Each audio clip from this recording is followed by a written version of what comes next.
हैदराबाद में अतराफ के इलाकों में वो सुकून था। चंद दिन इलेक्शन होने के बाद कुछ सुकून आ गया था। सुकून ये था कि रात के 10 बजे होटल बंद करा दे रहे थे। रात के 10 बजे होटल बंद करा दे रहे थे तो लोग बहुत परेशान हो गए, बेचैन हो गए, क्योंकि मामला पूरे ऊपर से नीचे तक है ना। अब कल रात में जैसे ही वीडियो आया कि सीएम साहब रात में 1 बजे तक होटल खुले रखने की इजाजत दे दी है, ओहो, नौजवानों के तो ईद का और खुशी का दिन महसूस हो रहा।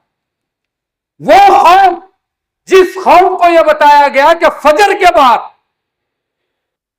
आपकी तरक्की है, वो कौम ढूंढ रही ईशा के बाद तरक्की रात के 1 बजे तक और खुश हो रहे हैं।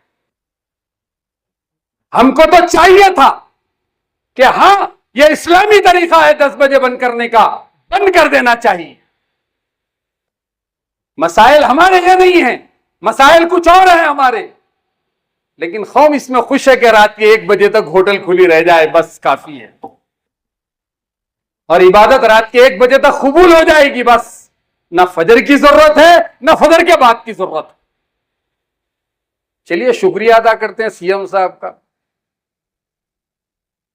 कि हमारे मुसलमान नौजवानों की दिलों की आवाज सुन के आप, हैदराबाद के अतराफ के लोगों की आवाज सुन के आप रात के 1 बजे तक इजाजत दिए।